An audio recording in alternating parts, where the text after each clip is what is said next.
50 chairman और mayor लड़ेंगे। अब शिलान्यास के बोर्ड को क्यों तोड़ रहे हैं? जो सड़क हमारे कारण बन रही है, सड़क को भी उखाड़ के ले जाइए। जो भवन का निर्माण हमारे कारण हो रहा है, उस भवन को भी उखाड़ के ले जाइए। मैम, तो आपके आंदोलन के नींव रखने के टाइम में आपके साथ में सहयोगी थे, आंदोलन साथ में किए थे, उनके आने से क्या प्रभाव पड़ेगा? आपने उनके संभवतः प्रत्याशी भी बनाने की बात की। वो कह रहे हैं कि 2029 में बोरिया बिस्तर बांध के उनको भेजा देंगे। आपके संपत्ति में क्या इजाफा हुआ है? आप विधायक बनने से पहले यहाँ भाड़े के घर में रह रहे हैं। अनिल जी, हमको एक बात बताइए, को टाटा से ही कोई प्रोजेक्ट साइन करना था तो विदेश में क्यों? टाटा जमशेदपुर में है। किसको गुमराह किया जा रहा है? डुमरी के माननीय इस वक्त हमारे साथ में, और देख सकते हैं इस वक्त रात के 1:15 बजने वाले हैं। अभी अभी जनता का समस्या सुन करके खत्म किए और जस्ट बेड में आए हुए हैं। इन दिनों लगातार विकास का काम कर रहे हैं डुमरी विधानसभा क्षेत्र में। तो कहीं पे शिलान्यास तोड़ दिया जाता है तो कहीं पे विरोध किया जाता है, और अभी नगर निगम चुनाव भी सामने है, तो तमाम मुद्दों पे माननीय से बात करेंगे।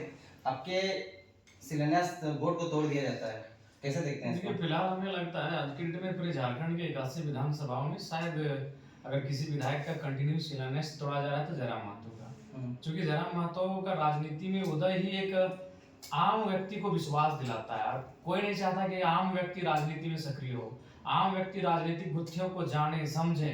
इसी कारण आप देखिए, एक बार अगर होता तो आप समझ के चलिए उनका माने हो गया कंटिन्यूली, एकदम कंटिन्यू प्लानिंग के साथ हर एक जगह में लगता है शिलान्यास बोर्ड को तोड़ा जा रहा है, चाहे चंद्रपुरा ब्लॉक रहे, नावाडी ब्लॉक रहे, टुमरी ब्लॉक रहे।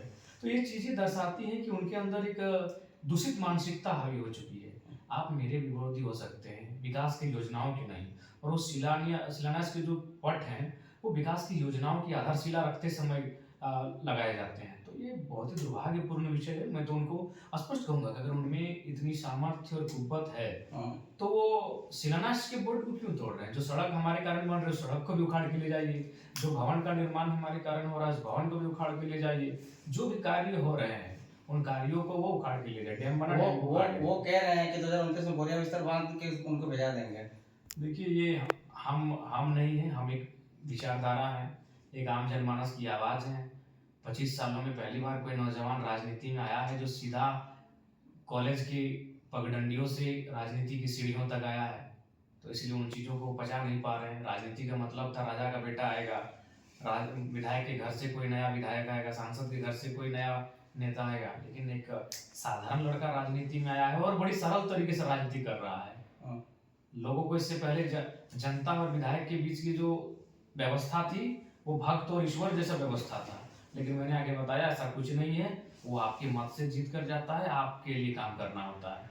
तो ये चीजें पच नहीं रही कि मैं जितनी सरलता के साथ और जितनी सहजता के साथ मैं राजनीति कर रहा हूँ, जनता से जैसा मेरा सीधा संवाद, सीधा कार्यक्रम, सीधा मिलन जुलन हो रहा है, वो चीजें वो पचा नहीं पा रहे। अच्छा, कौन से असामाजिक तत्व जो इस प्रकार के माहौल क्रिएट कर रहे हैं? नहीं, असामाजिक तत्व मत, बिल्कुल सामाजिक काम तो नहीं ना कर रहे हैं। तो भले वो काम असामाजिक कर रहे हैं लेकिन वो जानबूझ के कर रहे हैं और वो पचा नहीं पा रहे हैं। अब हम जहाँ से विधायक चुन के गए हैं, यहाँ से 20 वर्षों से एक राजनीतिक दल का एक छत्र राज रहा है, तो जाहिर सी बात कि उनके समर्थक, उनके कार्यकर्ता कहिए जो बर्दाश्त नहीं कर पा रहे हैं। सामने में नगर निगम चुनाव है, आपने प्रत्याशी दे दिया धनबाद में, बोकारो 50 नगर निगम में, क्या क्राइटेरिया देखे और दे दिया?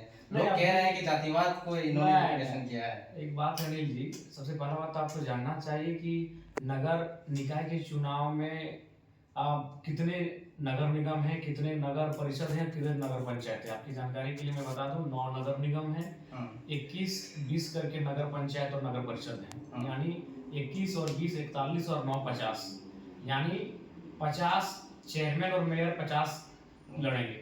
अब उसमें से देखिएगा कि कितने हमारे समाज के होंगे या फिर कितने एक कम्युनिटी के होंगे। 50 है। आप ये मत देखिए धनबाद बोकारो पार्टी देखिए, जहाँ पे रिजर्व है वहाँ तो आपको देना ही पड़ेगा, चाह के या ना। ठीक है, आप अनरिजर्व को भी देखिए, नहीं अनरिजर्व को भी देखिए। 50 में 50 रिजर्व नहीं होंगे, चलिए 25 रिजर्व होंगे, बाकी 25। अब उस 25 में देखिए क्या कितने एक मैंने साफ शब्द में कोई भी समुदाय से हम कितने लड़ाते हैं, मुश्किल से 2-3 होगा। तो इसलिए ऐसा कुछ नहीं, मैंने जैसा विधानसभा में जैसा टिकट दिया तो सभी वर्ग का हिस्सेदारी था, उस प्रकार इसमें भी रहेगा। आप ही के पार्टी के लोग आरोप लगा रहे हैं कि राजपूतों को ध्यान नहीं दिया जा रहा है। देखिए, एक बात है, देखिए राजपूत एक सबल समाज रहा है, एक संपन्न समाज रहा है। अब उनका नगर निगम क्षेत्र में हमारे संगठन में कोई ऐसा चेहरा आएगा सामने आके, वो चुनाव के लिए आके कहेगा, चुनाव के लिए जिस धनबाद की बात करें तो धनबाद में सब कोई आएगा सामने तब ना। देखिए, वो लोग राजनीति में अगर देखा जाए तो हमसे पहले जेएमएम है, हमसे पहले आशु क्षेत्री पार्टी है, लेकिन जेएमएम आशु में भी उनकी सक्रियता नहीं है। जनरली तो कहीं न कहीं वो जब देखेंगे कि भाई हम लोग उनको स्कोप देने लगे हैं, हमारे पास भी उनका एक बेहतर जगह मिलने लगा है, निस्संदेह आएँगे। जब वो आएँगे तो वो भी दिखेंगे। निमा में तो आपके आंदोलन के नींव रखने के टाइम में आपके साथ में सहयोगी थे, आंदोलन साथ में किए थे। उनके आने से क्या प्रभाव पड़ेगा? आपने उनके संभवतः प्रत्याशी भी बनाने की बात नहीं, कही। अभी देखिए आज बार-बार मैं कह रहा हूँ कि नगर निगम का चुनाव पार्टी स्तरीय चुनाव नहीं है। इसलिए इस चुनाव को पार्टी लेकिन आपका असर तो है। ठीक है, जो भी फेस है, वैल्यू। ठीक है। ये पार्टी स्तरीय चुनाव नहीं है, ना पार्टी का सिंबल रहेगा, ना पार्टी का कोई विधिवत कार्यक्रम रहेगा। ये अप्रत्यक्ष चुनाव है, ये प्रत्यक्ष चुनाव नहीं है। तो इसलिए इसको पार्टी के नज़रिए से ना देखा जाए, इसको जातीय समीकरण के नज़रिए से ना ही देखा जाए तो ठीक रहेगा। इसको देखा जाए कि भाई एक नगर का चुनाव है, जो वहाँ प्रत्याशी रहेंगे, जो मान के चलिए जिला की टीम को लगेगा कि हाँ ये बेहतर करेंगे, जिला की टीम वहाँ बैठ कर निर्णय लेगी और हम लोग एक दो बार कभी जनसभा या कार्यक्रम कर देंगे या प्रेस कॉन्फ्रेंस कर देंगे। अच्छा, प्रबल आप कितने सीटों में पा रहे हैं नगर निगम में या पार्षद में? मतलब कितना सीट निकलने का चांसेस नगर है? निगम की अगर बात करें तो नगर निगम हमें लगता है कि 10 सीटें ऐसी होंगी जहाँ हम लोग मतलब ये चेयरमैन और मेयर वाला हम बात कर रहे हैं तो 10 सीटें होंगी जहाँ हम लोग अच्छा कंटेस्ट करेंगे। मुख्यमंत्री साहब विदेश घूमने गए थे, क्रॉनिक कैपिटलिज्म की आप बात करते हैं, उनका 2.5 लाख का जो कोट है, सूट है, वो बड़ा चर्चे में रहा था। देखिए निस्संदेह, लेकिन हाँ एक चीज हुआ कि उनकी आलोचना उस सूट की आलोचना भारतीय जनता पार्टी ने अपने झारखंड के मतलब मतलब उनका जो अकाउंट उससे किया जो कि उचित नहीं था। इसलिए नहीं है कि मोदी जी खुद 10 लाख के सूट पहनते हैं और हमें लगता है कि आज कितना मान के चलिए उनका 10 साल तो पूरा हो चुका है, ये तीसरे टर्म में 11वां साल। तो अगर मान के चलिए उधर 1825 दिन, इधर 1825 दिन, 3600 दिन। हमें लगता है आज तक आदरणीय प्रधानमंत्री जी का अगर 4000 दिन हुआ है ना तो 4000 कपड़ा पहने होंगे।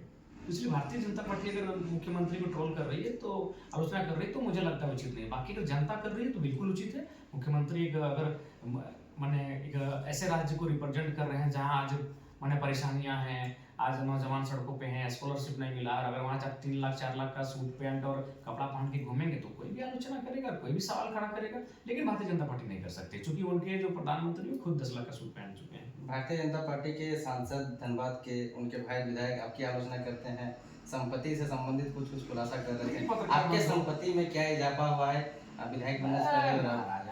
यहाँ भाड़े के घर में रह रहे हैं, जहाँ पे है ना ये भाड़ा का घर है और पूरे पूरे रेंट भरते हैं? नहीं मैं हाँ रेंट भरते हैं। कितना भरते हैं? देखो सब देखिए हर चीज मैंने कुछ चीज गोपनीय रहने दीजिए। अच्छा। एक सबका एक प्रोटोकॉल होता है। Okay sir. लेकिन सीधा सा बात है, हमें लगता है कि झारखंड की हिस्ट्री में अभी 8% चूंकि उस समय भी बहुत सारे विशेषकर कॉमरेड सोच के जो विधायक थे वो इस तरह थे, अपने साथी के घर में रहना, भाड़े के घर में रहना। लेकिन अभी अभी जो है लग्जरियस जीवन जीते हैं, उनके परिवार तक के लोग लग्जरियस जीवन जीते हैं। उस परिस्थिति में आप पाएंगे कि आज इस एरा में कोई विधायक है जो भाड़े के घर में रहता है, ये झारखंड में नहीं है। आप चाहें तो घूम के पता करके आ जाइए।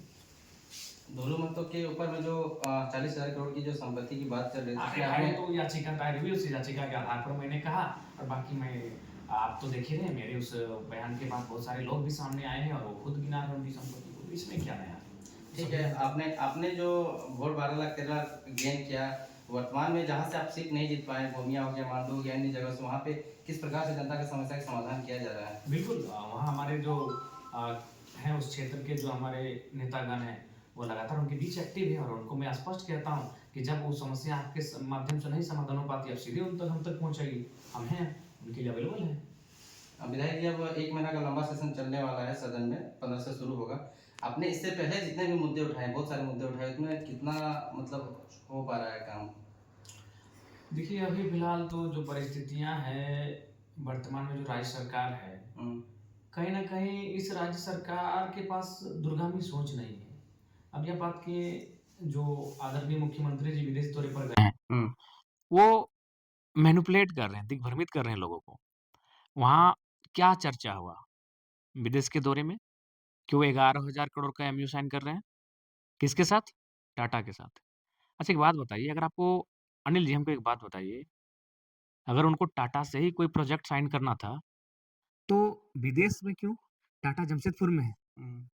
किसको गुमराह किया जा रहा है?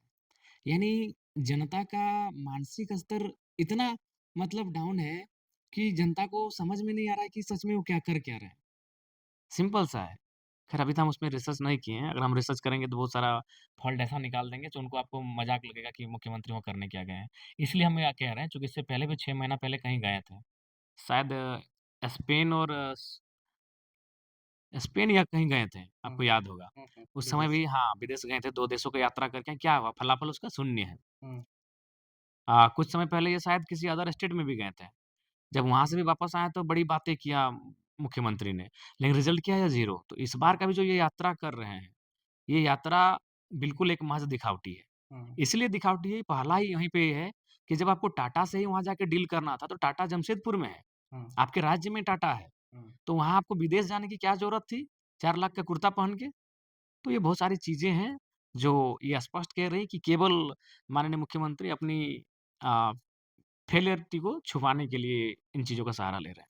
जब विस्थापन समिति का गठन हुआ उस समय आपने बड़ा क्रेडिट लिया है, यूँ कह सकते हैं कि आपने आवाज़ भी उठाया था मंत्री से लड़ करके। गोंदलपुरा का कहानी जन सुनवाई हुआ, उसमें बाहर से लोग आके किए, तो उन चीज़ों को आप कैसे देखते हैं? सदन में शुरू होने देखिए, वाला है। उन चीज़ों मैं इस बार विधानसभा में मेरा रहेगा सवाल। कंपनियों के द्वारा जो ज़मीन अधिग्रहण किया जा रहा है, उस पर गोंदलपुरा की घटना को कैसे देखते हैं? देखिए, गोंदलपुरा की घटना लोकतंत्र पे एक जोरदार तमाचा है। हुँ, अब बताइए अधिकारियों का मनोबल कितना बढ़ा है कि वो फर्जी ग्राम सभा बुला रहे हैं। अधिकारी, हुँ, आईएएस, आईपीएस कितना मनोबल बढ़ा है। क्या यार इस दिन के लिए वो संविधान की शपथ लेकर आए थे कि एक पूंजीपति के सामने नतमस्तक हो जाएँगे? बिल्कुल मैंने पता किया। मैंने पूरा क्योंकि मैं उस घटना को लेकर विस्थापन का जब भी समस्या आता है, मैं बहुत गंभीरतापूर्वक उसका माने जानने का प्रयास करता हूँ। मैंने पता किया, जो भी वो रैयत थे, वो हुँ, आपके चतरा, सिमरिया जैसे लाए गए थे। हुँ, कुछ लोगों को तो हज़ारीबाग और गिरिडीह से ले जाया गया था।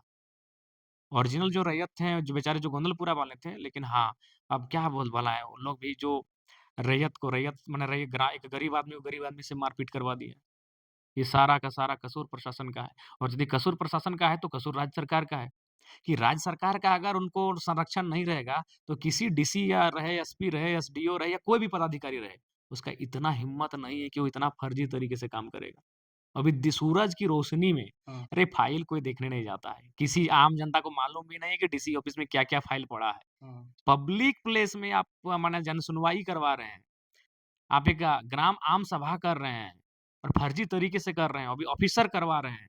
तो इतना मनोबल बढ़ा है माननीय मुख्यमंत्री के नेतृत्व की जो सरकार चल रही है, ये बहुत ही हास्यास्पद है, बहुत ही आश्चर्यजनक है। योगेंद्र साहब भी विरोध करते हुए नज़र आते हैं, गाड़ी रोकते हुए नज़र आते हैं, एग्रेसिव हो जाते हैं। देखिए निस्संदेह वहाँ सरकार विस्थापन के की नरासे समस्या हमला है नहीं देखिए विस्थापन की बढ़ावा। समस्या बहुत ही विकराल है और ऐसी इतनी विकराल है कि परिस्थितियाँ सबके सामने हैं। वहाँ मतलब हँसी का कानून व्यवस्था और ये लोकतांत्रिक व्यवस्था वहाँ हँसी का पात्र बन गई है। अंत में बता दीजिए कि डुमरी के लिए 2026 में क्या-क्या विशेष दे रहे हैं? जो डुमरी के लोगों को आप सपना दिखाए थे, सिर्फ़ इस विधानसभा की बात कर रहे हैं, वो देखिए, उस पे खड़े इस उतर पा बार रहे हैं? बिल्कुल हम लोग अच्छा काम कर रहे हैं। लगातार देख ही रहे हैं आप कोई दूसरा तीसरा दिन मेरा कोई न कोई शिलान्यास हो रहा है, कोई न कोई कार्यक्रम हम कर रहे हैं। तो निस्संदेह इस बार का हमारा जो गैर सरकारी संकल्प होगा, वो डुमरी विधानसभा अंतर्गत किसी एक विशेष योजना को लेकर होगा। विशेष योजना आपको मिलेगा आपकी अपोज़िशन के पार्टी हम जान रहे हैं कठिनाई है, हाँ, लेकिन हम तो प्रयास करेंगे। ठीक।